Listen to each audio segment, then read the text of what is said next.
bienvenue à tous les frères, toutes les sœurs, les enfants. Bienvenue, vraiment c'est une joie. J'ai même un peu d'émotion. Moi qu'on trouve souvent un peu certaines personnes un peu dures. Mais j'ai un peu d'émotion. Mais cela dit, en parenthèse, oui, c'est pas une dureté mais une rigueur dont on a besoin pour marcher avec le Seigneur. Et je ne suis pas encore arrivé comme beaucoup d'entre nous. Par la grâce de Dieu, nous y arriverons. Alors, donc, je vais, en guise d'introduction, j'aimerais donner la parole à notre frère Georges pour quelques mots. Mais avant ça, je vais demander si vraiment il y a un frère. La parole de Dieu nous dit, n'oublions pas, que quoi que nous fassions en parole ou en œuvre, nous faisons toutes choses en rendant des actions au nom de notre Seigneur Jésus-Christ, en rendant des actions de gloire, de grâce à Dieu le Père. Donc, ne nous lassons pas de remettre à Dieu tout ce que nous faisons. Et tout ce que nous faisons, en fait, c'est pour cela, nous chrétiens, nous qui nous disons disciples du Seigneur Jésus-Christ, nous qui le proclamons, nous devons faire attention que tout ce que nous faisons, en fait, dans tout ce que nous faisons, nous rendons des actions de grâce à Dieu. Donc, en fait, tout ce que nous faisons doit être juste, doit être vrai, doit être bien, doit être bon. C'est parce que, quel que soit l'acte qu'on pose, que ce soit au travail, que ce soit même échanger, que ce soit, eh bien, il y a Dieu là-dedans. Il y a le Seigneur Jésus-Christ là-dedans. C'est vraiment impressionnant. Donc, nous sommes appelés à un niveau de standard dans la sainteté qu'on ne retrouve nulle part ailleurs qu'en Jésus-Christ. Et c'est normal parce que nous courons vers la vie éternelle. Nous allons vers la vie éternelle. Et il y a un prix pour ça. Donc, encore bienvenue, mes chers frères, sœurs, chers enfants. S'il y a un frère qui veut bien remettre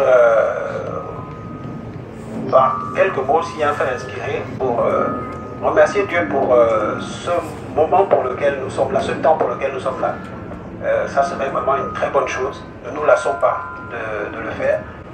Nous étions quelques-uns tout à l'heure ensemble, mais Georges dira certainement pourquoi. C'était pas... voilà, c'était en guise d'organisation par rapport à tout ce qui s'est fait. Je vais faire attention de ne pas mal positionner le micro pour éviter ces bruits. Voilà, ce n'était pas une aparté, on va dire. Non, c'était vraiment pour bien être sûr que nous sommes, pour ce qui est de l'organisation, bien en accord et qu'il n'y a pas, pour vous rassurer, il n'y a rien, il n'y a pas de plan, il n'y a pas de, c'est pour cela que je dis on n'est pas, c'est pas un séminaire. Georges va m'aider parce que ok, merci. La solution est trouvée. Donc c'est pas un séminaire, c'est une rencontre. Nous devons ressortir de là vraiment remplis. Nous avons déjà de l'amour, mais nous devons être davantage remplis d'amour, vraiment remplis de joie, la joie que donne le Saint-Esprit, remplis de paix, d'assurance, être convaincus que vraiment nous ne devons rien attendre de ce monde et nous avons, par la grâce de Dieu, nous sommes des privilégiés. Nous marchons vers ce que vraiment le plus grand des trésors. Nous marchons vers la vie éternelle. Donc, s'il y a un frère qui est inspiré pour vraiment, en guise d'action de grâce, parce que c'est une grâce, encore une fois, que nous soyons là entre nous, et vraiment remercier le Seigneur, ce serait vraiment une bonne chose. Je l'ai fait il y a quelques minutes, et je peux vous dire que on ne peut pas se lasser de rendre grâce à Dieu. Donc voilà, bien aimés, si mes chers frères, sentez-vous libres et c'est toujours agréable à Dieu. Si vraiment l'idée t'a déjà traversé le cœur, ne désobéis pas. Mon frère, ce serait Pardon devant Dieu. Mais vas-y. Je lève la prière. Ok, bien aimés, nous allons prier, rendre grâce à Dieu pour ce moment.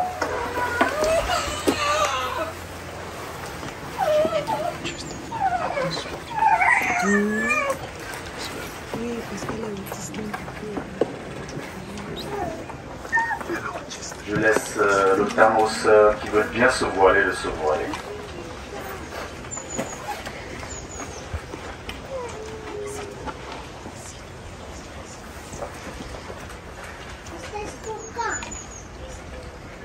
Ok, prions. Éternel Dieu Tout-Puissant, Dieu de gloire, Dieu de miséricorde, Dieu de bonté. Merci Seigneur de nous avoir rassemblés ici aujourd'hui pour connaître davantage ta volonté, pour nous connaître Seigneur, pour communier dans le nom de ton Fils Jésus-Christ. Seigneur, tout ce qui sera dit ici aujourd'hui Seigneur, que cela soit ta volonté. Seigneur, nous nous humilions devant toi pour te demander pardon pour tous nos péchés, pour toutes nos iniquités.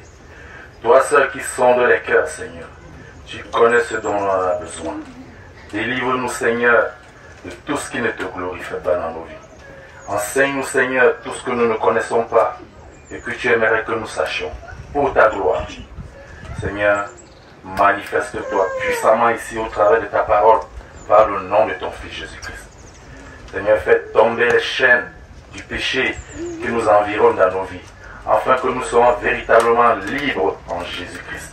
Affranchis-nous, Seigneur, par ta parole. Seigneur, merci infiniment. Ô Dieu de gloire, que tout se passe dans ta volonté. Au nom de Jésus-Christ, Seigneur, nous t'avons ainsi prié. Amen. Amen.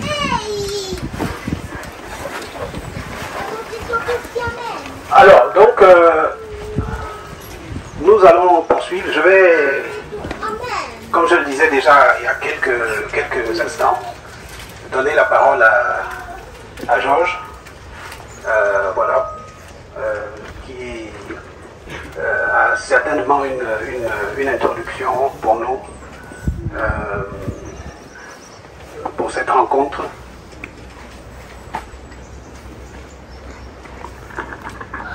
Alors mes frères et sœurs en Christ, que Dieu vous bénisse abondamment.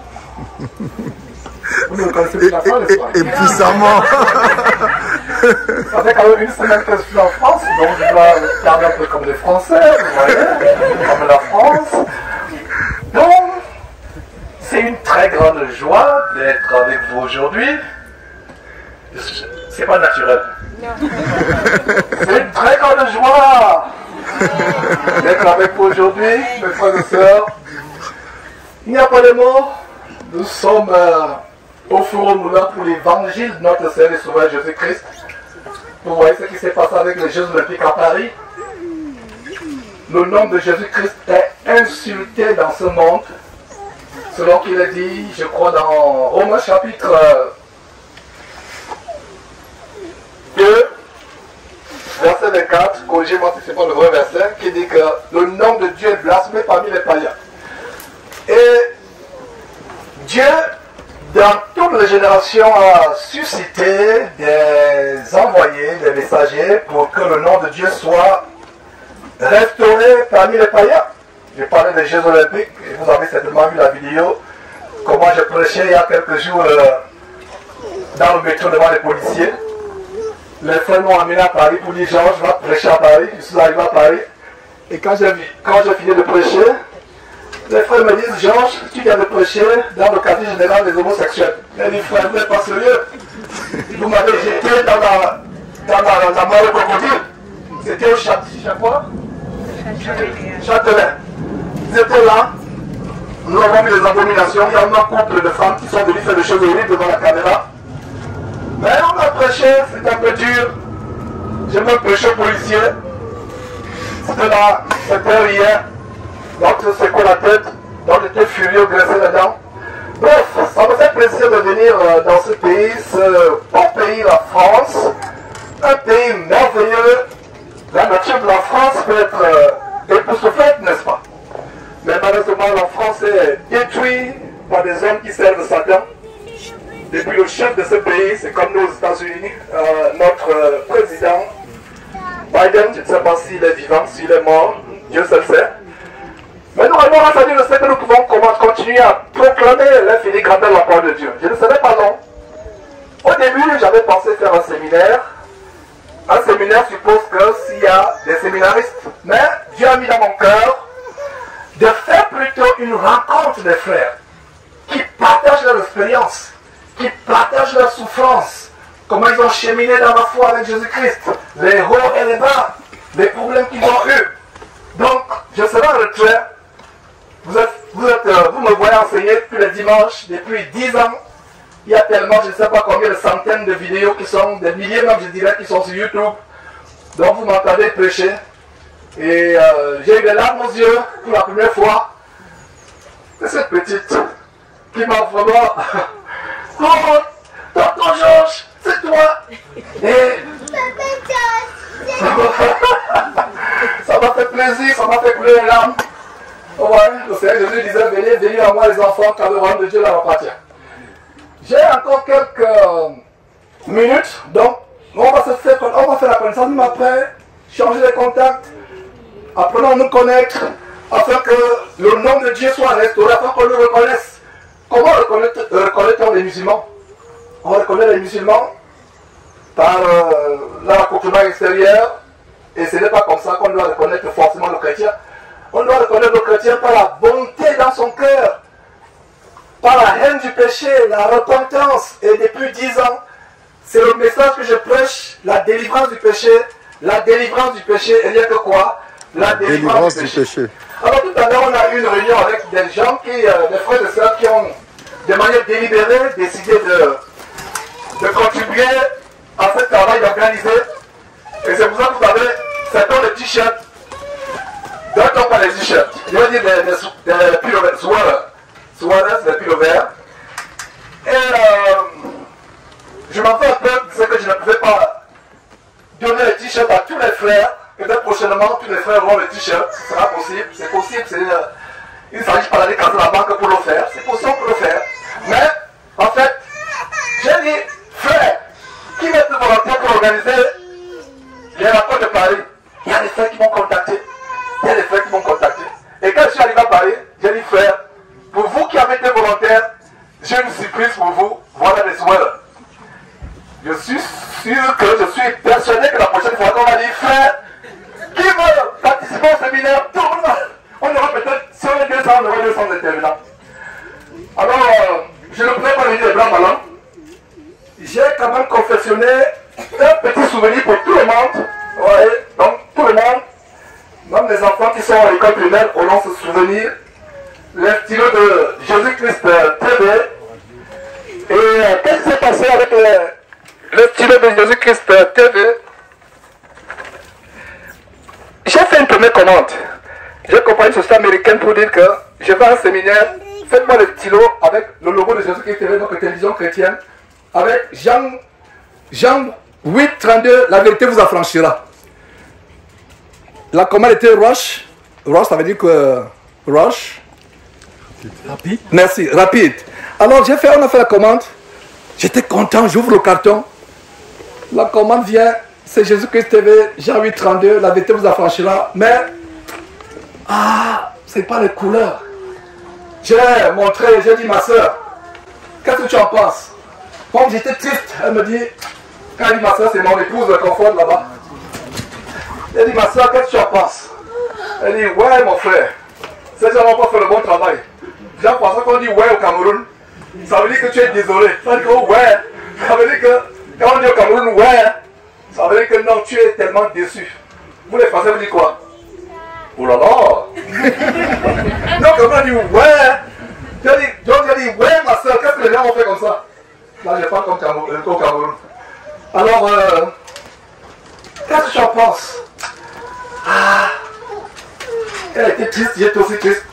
Je dis non, c'est pas grave. Je voulais appeler la compagnie pour dire que mais quel boulot, parce qu'on s'est entendu, c'est pas la maquette. Alors, j'ai dit c'est pas grave. En tant que chrétien, il faut apprendre à perdre.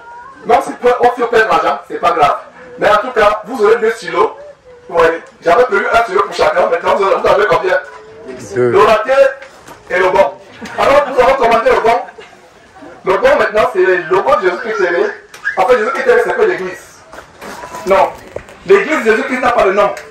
Pour les invités. Jésus-Christ TV, c'est une télévision chrétienne qui a été fondée par la grâce de Dieu, que nous avons mis sur pied, en commençant par YouTube en 2011. Et cette chaîne a pris de l'ampleur il y a même 3 ans. Nous avons diffusé en Afrique par satellite, le satellite où les télévisions nationales de la Côte d'Ivoire, Cameroun, Gabon. Donc le satellite, c'est une compagnie ici française, Etelsat. Donc Etelsat nous faisait diffuser sur toute l'Afrique. Donc Jésus-Christ TV n'est pas l'église. Ne dites pas, vous étiez où? J'étais à un séminaire de l'église Jésus-Christ TV. Wrong. En anglais, c'est faux. C'est pas vrai. Jésus-Christ TV n'est pas le nom d'une église.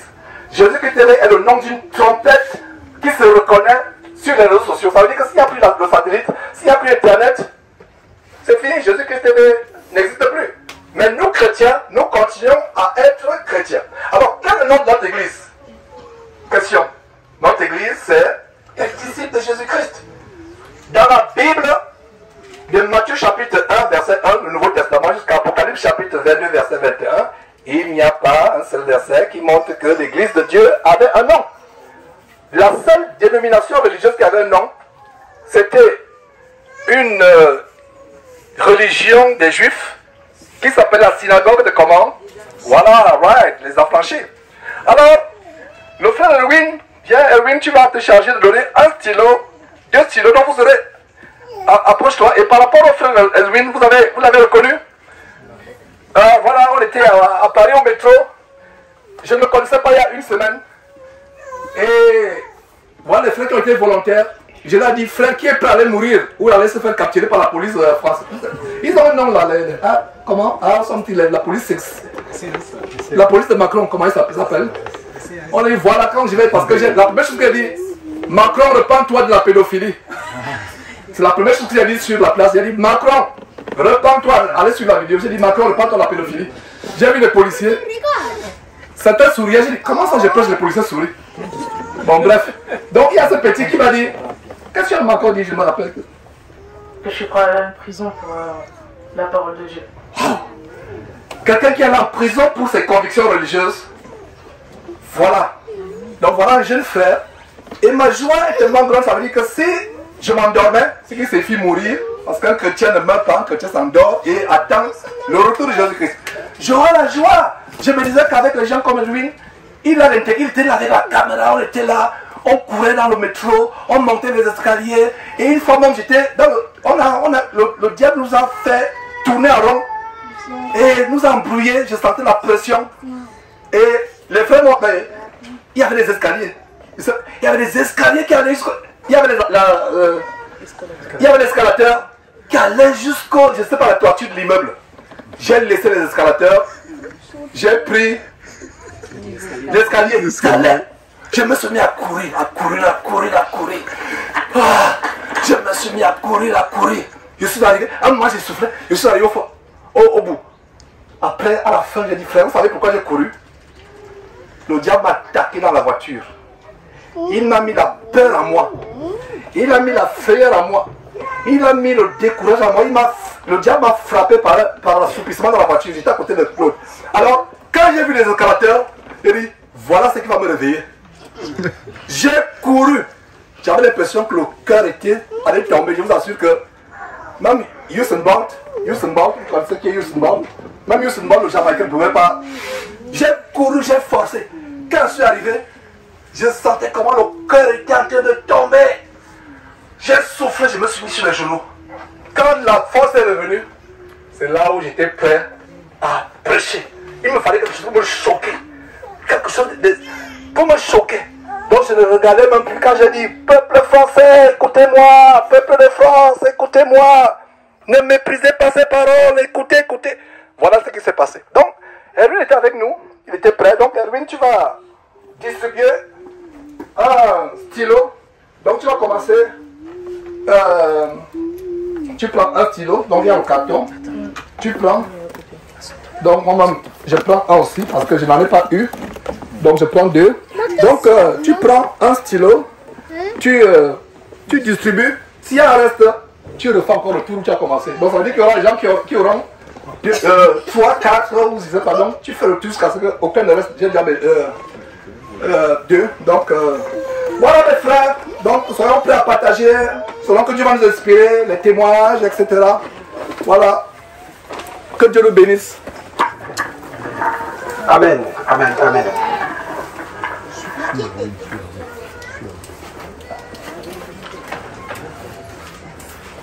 Alors,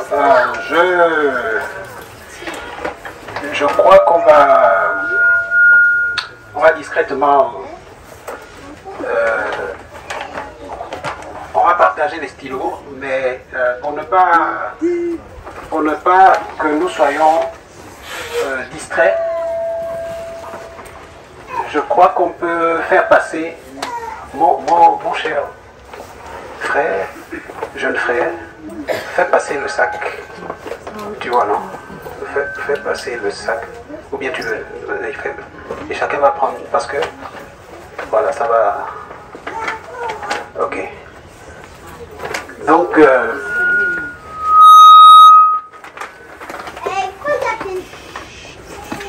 alors, donc je disais qu'on va prendre le temps, comme Georges l'a rappelé déjà, de nous connaître. Nous allons prendre le temps de nous connaître.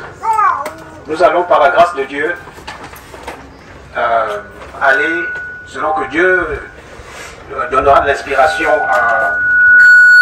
aux frères dans la parole. Nous allons nous édifier, nous allons nous exhorter, nous enseigner. Nous allons, par la grâce de Dieu, aussi avoir un temps.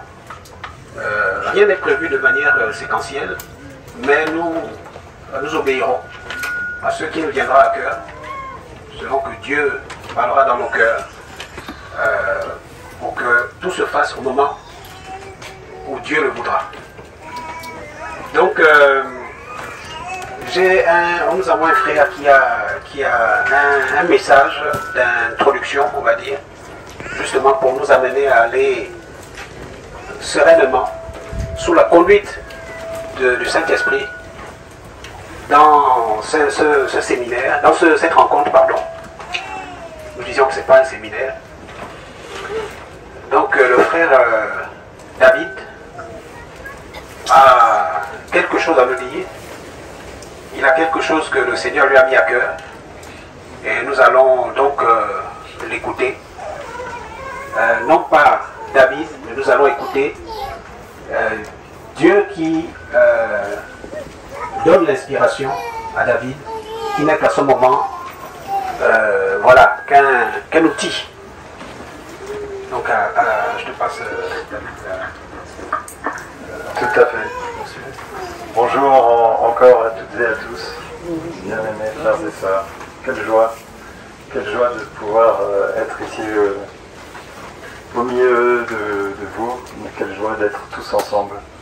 Donc je vais commencer par un petit cantique, très simple. Avec toi, Seigneur, tous ensemble, nous voici joyeux et sûrs de ton amour. Tu nous as rassemblés dans la joie de ta présence, et c'est toi qui nous unis. Voilà. Il est court. Avec toi, Seigneur, tous ensemble, nous voici joyeux et sûrs de ton amour. Tu nous as rassemblés dans la joie de ta présence, et c'est toi qui nous unis. Amen. Amen. Donc, après ça, je souhaitais un petit peu partager la parole de Dieu, parce que nous voici ici rassemblés dans la présence du Seigneur, comme l'église primitive, je dirais, qui est expliquée dans l'Acte des Apôtres, qui nous montre que vraiment, ils étaient tous ensemble. Et on va le voir au travers des Écritures, et on va voir aussi comment, étant tous ensemble, les bénédictions arrivent. On va voir aussi même que lorsqu'il y a des dissensions, il y a des blocages qui s'opèrent, mais par la grâce de Dieu, ces blocages sont levés quand on se remet ensemble. Donc déjà dans Acte 1, le verset 6,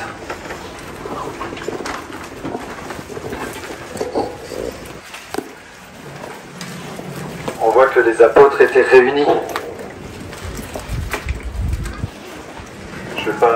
Je vais passer rapidement pour pas prendre trop de temps, mais voir les points importants qui montrent justement cette unité de l'Église que nous formons tous, par la grâce de notre Dieu et notre Seigneur Jésus-Christ.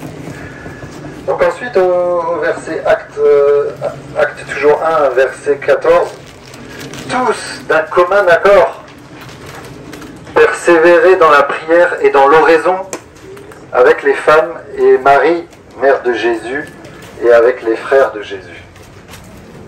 Donc ça, ce sont les bases, les fondations de l'Église primitive.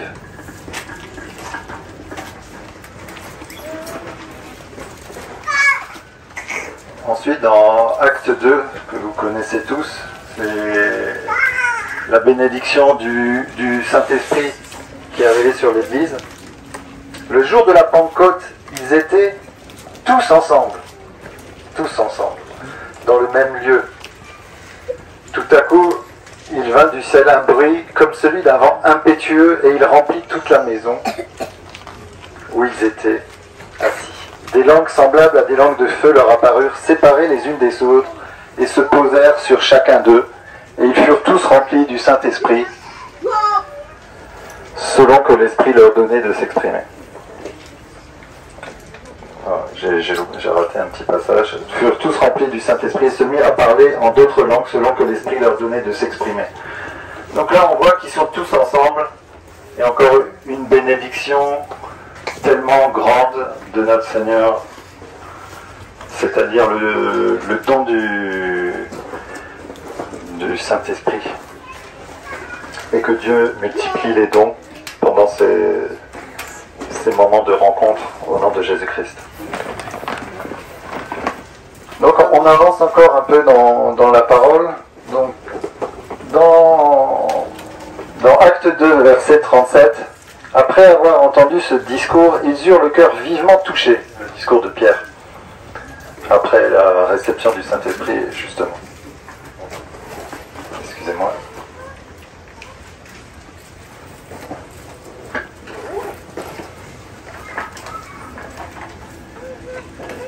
Pierre leur dit, repentez-vous et que chacun de vous soit baptisé au nom de Jésus-Christ pour le pardon de vos péchés et vous recevrez le don du Saint-Esprit, car la promesse est pour vous, pour vos enfants et pour tous ceux qui sont au loin, en aussi grand nombre que le Seigneur Dieu les appellera.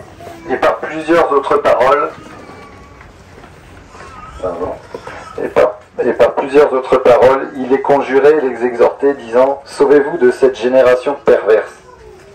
Ceux qui reçurent de bon cœur sa parole furent baptisés, et en ce jour-là, le nombre des disciples s'augmenta d'environ 3000 âmes. Donc on voit que tous ensemble, ils étaient tous ensemble, ils ont reçu le don du Saint-Esprit, et que ensuite, par le prêche de Pierre, voilà, il y a eu beaucoup de conversions, beaucoup de cœurs qui se repentent et qui viennent à Jésus pour pouvoir être baptisés. Encore des bénédictions, toujours ensemble. Ceux qui reçurent de bon cœur sa parole furent baptisés en ce jour-là, et le nombre de ses disciples s'augmenta d'environ 3000 âmes.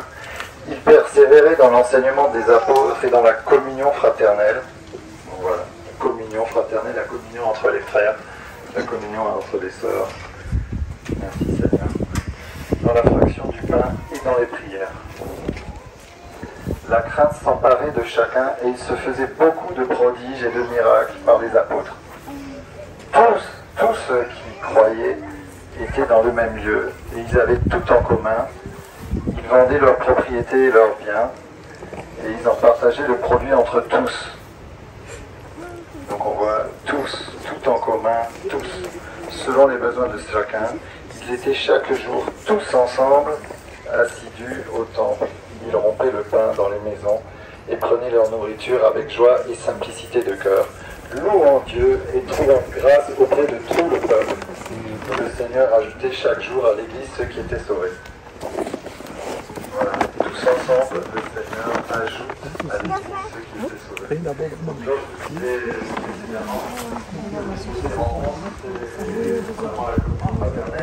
tous ensemble unis d'un même cœur, afin que l'Église de Jésus-Christ s'agrandisse, que ce soit pas une église d'hommes, mais que dans les villes, les villages, il y ait des vrais disciples de Jésus-Christ, comme au premier siècle. Chapitre 3. Pierre et Jean montaient ensemble au temple à l'heure de la prière. Il y avait un homme boiteux de naissance qu'on portait et qu'on plaçait tous les jours à la porte du temple appelée la Belle, pour qu'il demandât l'aumône à ceux qui entraient dans le temple. Cet homme, voyant Pierre et Jean qui allaient y entrer, leur demanda l'aumône. Pierre, de même que Jean, fixa les yeux sur lui et dit « Regarde-nous ». Et il les regardait attentivement, s'attendant à recevoir de quelque chose. Alors Pierre lui dit « Je n'ai ni argent ni or, mais ce que j'ai, je te le donne, au nom de Jésus-Christ de Nazareth. Lève-toi et marche ». Donc voilà, on voit qu'ils étaient encore, Jean et Pierre, ensemble. Et que une délivrance a été opérée. Je vais un petit peu poursuivre ensuite, un peu plus loin. Dans Acte 4, à partir du verset 23.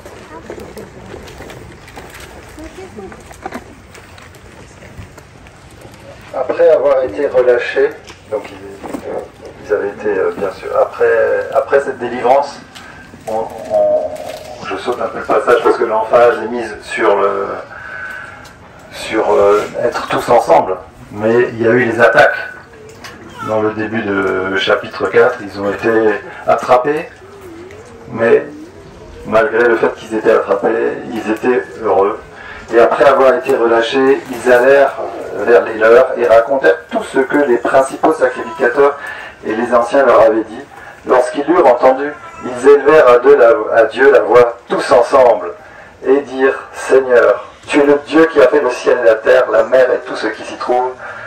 C'est toi qui as dit par le Saint-Esprit, par la bouche de notre Père, ton serviteur David, pourquoi ce tumulte parmi les nations et ces vaines pensées parmi les peuples? Les rois de la terre se sont soulevés et les princes se sont ligués contre le Seigneur et contre son roi. » Donc voilà, on voit encore dans ce passage, ils élevèrent à Dieu tous ensemble la prière. Si on passe ensuite en Acte, chapitre 5, à partir du verset 12.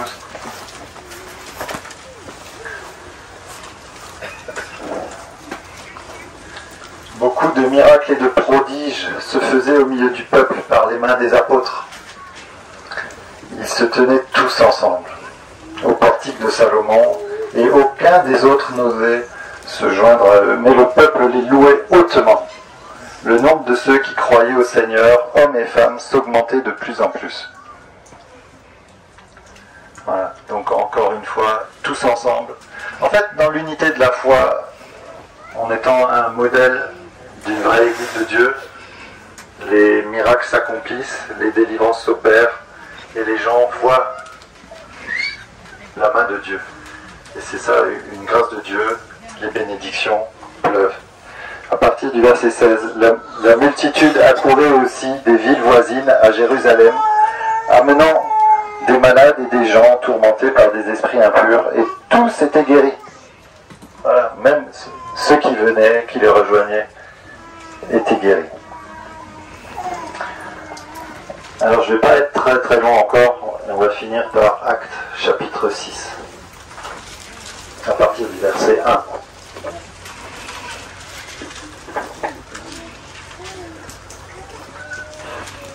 En ces temps-là, le nombre des disciples augmentant, les hellénistes murmurèrent contre les Hébreux, parce que leurs veuves étaient négligées dans la distribution qui se faisait chaque jour.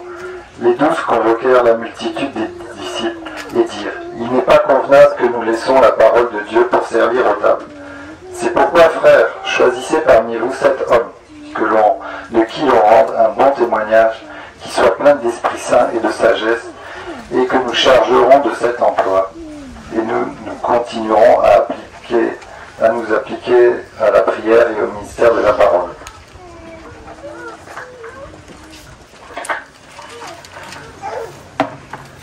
Donc là, on voit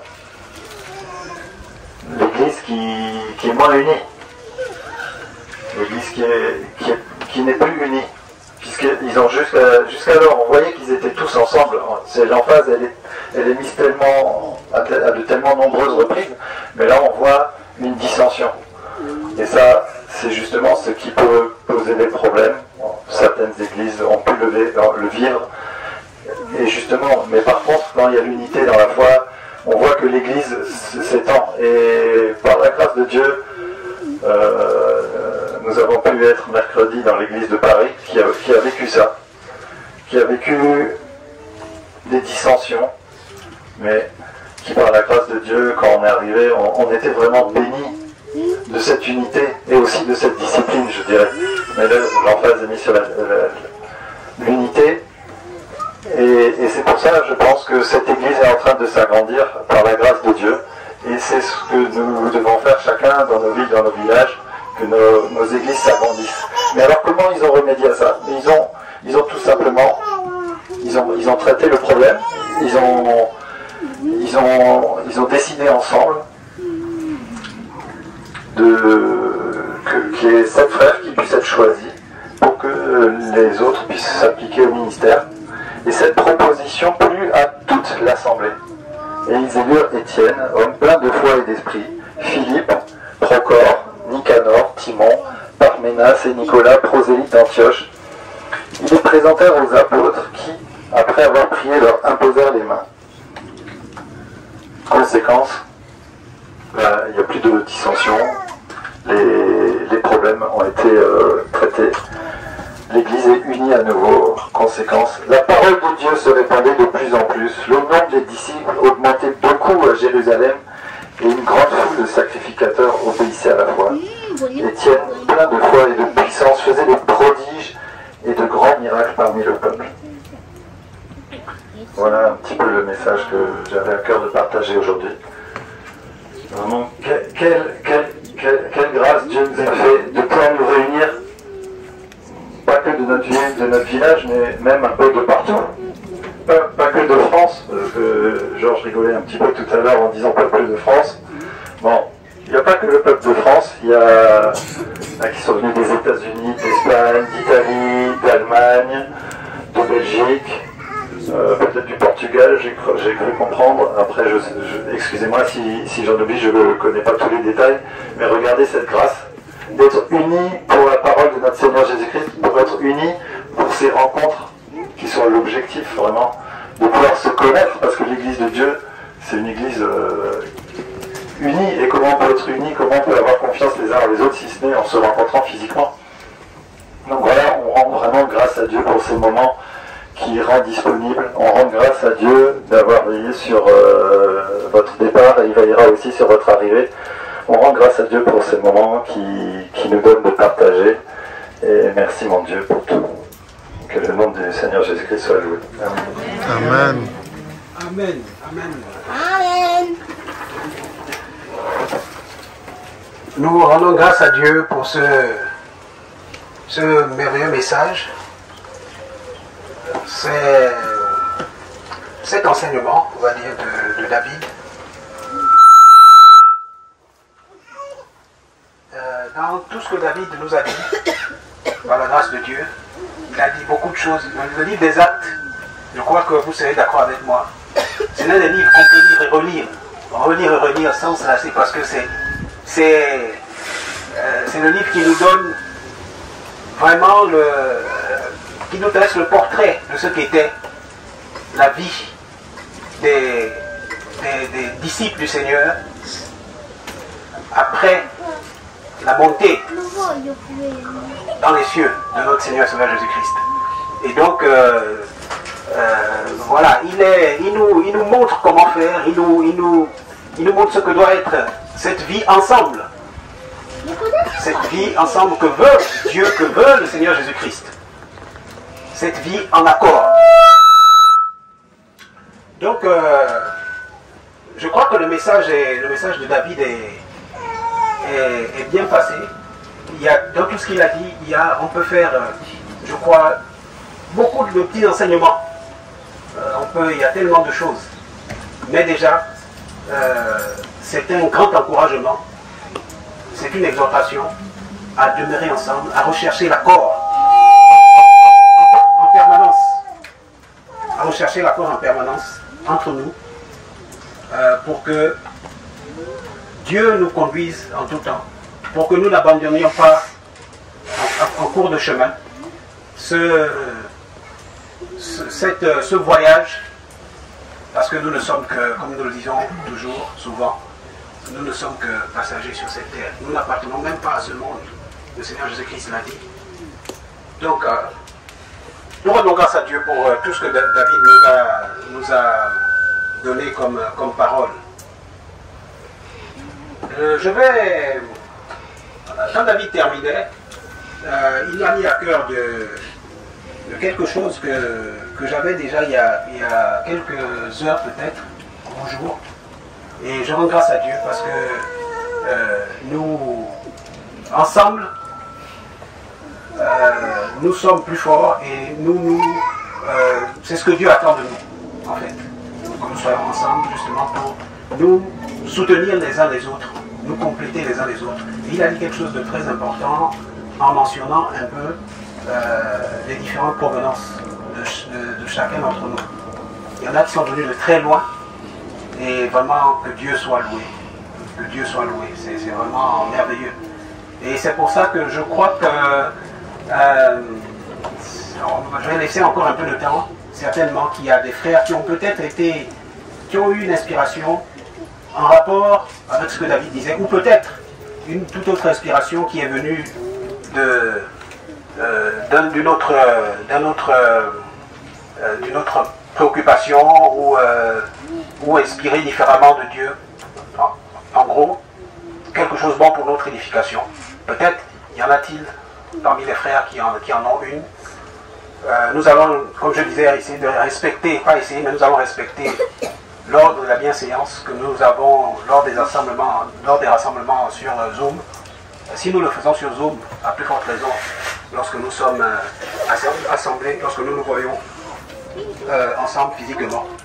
Donc là, pour cette séance-là, s'il y a deux frères encore, parce que je m'exclus en fait, s'il y a deux frères encore qui ont... non, s'il y a un frère, parce que je considère que Georges aussi a dit quelque chose. S'il y a un frère qui a encore quelque chose, et sinon, j'espère qu'il y a un frère, ce serait... parce que je crois qu'il y a un frère. Et nous allons laisser le frère donner le message qu'il a par la grâce de Dieu. Et ensuite, nous allons faire un petit tour de... On va le faire rapidement. Il faut que nous nous connaissions. C'est le but. Nous devons nous connaître. Nous ne devons pas repartir d'ici.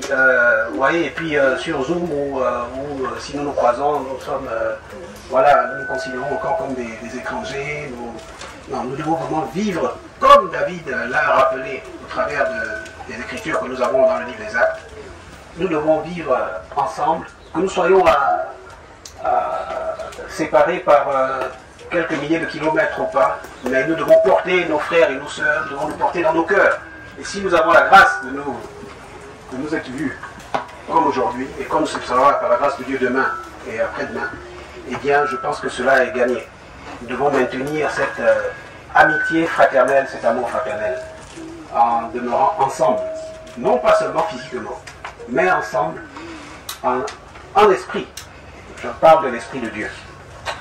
Alors, donc s'il y a un frère qui a quelque chose, selon que Dieu le lui a mis à cœur, c'est avec joie que nous l'écouterons.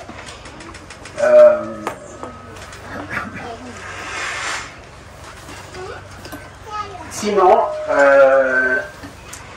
David a évoqué aussi le merveilleux témoignage que nous avons eu de l'église de Paris, du moins de l'assemblée des frères de Paris, frères et sœurs de Paris. cette partie du corps de Christ, cette partie de la grande église qu'est le corps de Christ. Et donc, ce serait bien aussi, peut-être, nous allons avoir un temps de témoignage, que Franck puisse, bien-aimé Franck est quelque part, je crois, puisse ou Dimi, ou voilà, un autre frère, puisse justement donner dans un peu, plus en détail ce qu'a effleuré David, parce que ça permettra certainement, ça édifiera certains d'entre nous, et ça permettra, pourquoi pas, à certains qui pourraient éventuellement se rassembler, et bien de profiter déjà de cette expérience-là, en se nourrissant de tout ce qu'a traversé et à surmonter, par la grâce de Dieu, les frères et sœurs de Paris. Donc on verra ça, je le mentionne pour ne pas oublier, de telle sorte que si j'oublie, ben, il y a un frère ou une sœur qui me rappellera lorsqu'on aura un temps d'échange où tout le monde pourra parler, un temps voilà, lors d'une collation par exemple. Donc n'hésitez pas à rappeler qu'on a évoqué telle ou telle autre chose, mais on ne l'a pas mentionné en fait. Donc voilà, l'objectif c'est que nous soyons vraiment, nous nous sentions bien ensemble et que nous puissions, qu'il n'y ait pas de barrière et que voilà, nous vivons ce qu'a rappelé David au temps des disciples, au temps des apôtres, dans le livre des Actes. Frère, je vais prendre la parole. Ok. Je vais chercher ma Bible. Non, je vais finir. Je vais chercher ma Bible. Ok. Ah, ok, on va attendre Dimi. Dimi va chercher sa Bible parce qu'il a quelque chose à partager. Il a quelque chose à partager pour notre édification à tous.